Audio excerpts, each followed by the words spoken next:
This is Mount Teide, standing in at 3,718 meters tall. It is located in the island of Tenerife, within the archipelago of the Canary Islands, which is part of Spain. In today's video, I'll be walking you through how you can get to the top and my experience of getting to the summit. Now, the first step I'd recommend is you check out the Mount Teide website. This contains a lot of useful information, such as the cable car that you need to get to almost near the top. I would ignore most of the ticketing options and just go for the return cable car, which is priced at €37. I also recommend that you don't bother pre-booking, as there's usually plenty of availability and you can just turn up on the day and pay. They accept card payment and cash. Also, by not pre-booking, you can be a lot more flexible and cancel and reschedule whenever necessary. Now, if you are climbing the summit, which I thoroughly recommend that you do to reach the peak at 3,718 meters, then you do actually need to book a permit to reach the peak. Now, this can be done online fairly easily. You just need the details of the people who will be climbing. Now, they do limit numbers, so make sure you book well ahead, as there isn't much availability. This is the tricky part, where you do have to pre-plan this section. This is where we got kind of lucky, where initially I had booked a Tuesday slot for 3 p.m. because it was the only one available.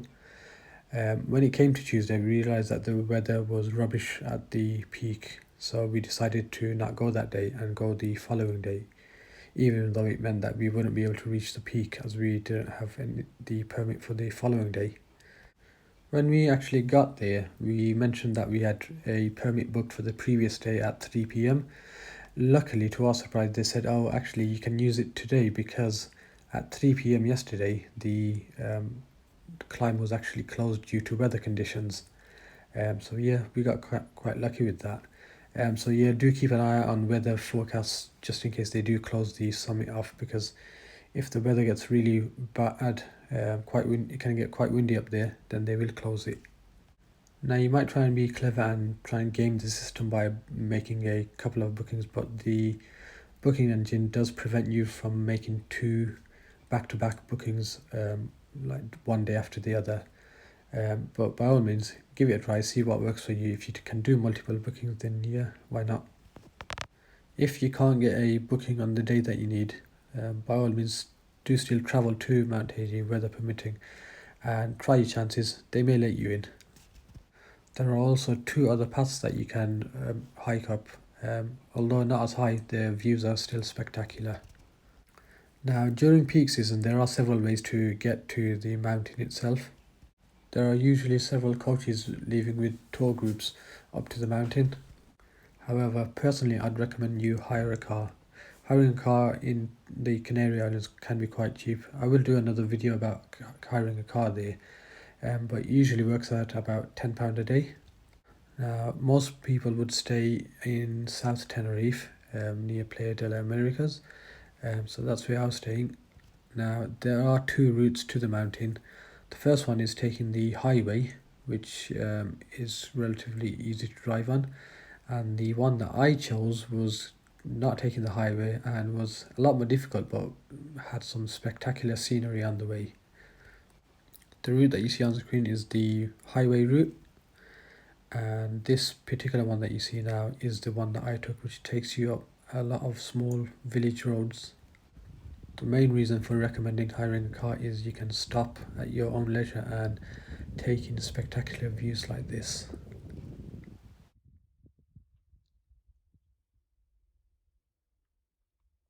There are plenty of points along the way where you can safely pull over your car and take some pictures. For example, this is probably 1,000-year-old tree that we found on the TF21, and it was simply breathtaking.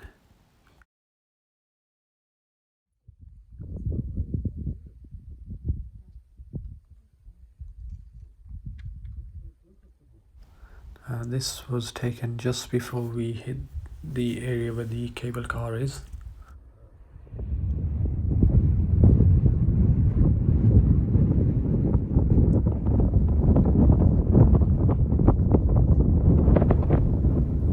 Before getting on the cable car, I do recommend you make use of the toilet facilities, as although there is some at the top, you have a lot more cleaner and better facilities at the base station.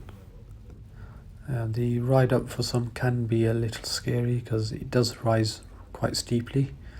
The cable car also shakes as you go past the pylons, but nonetheless it is quite an amazing experience.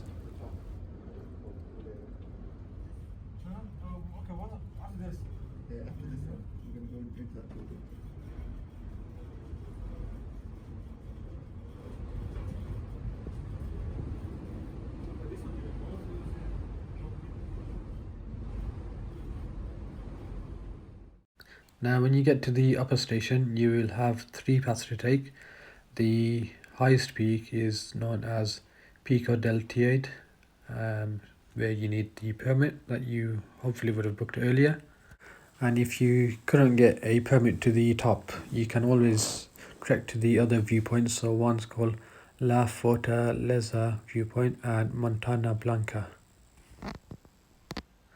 There's also a path to the left of the mountain which we accidentally went down.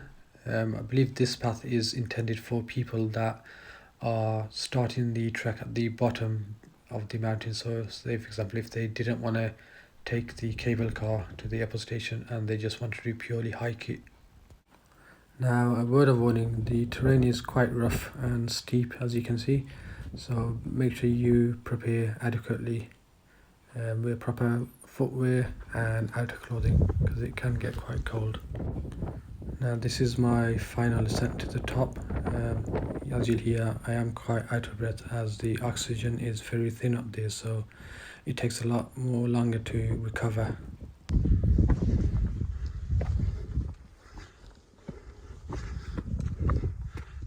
Above the clouds, at the peak, 3,718 meters.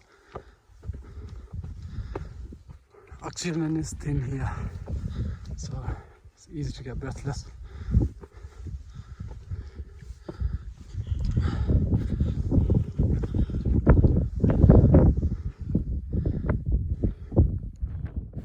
As you can see, the views are spectacular, well worth the hike up there.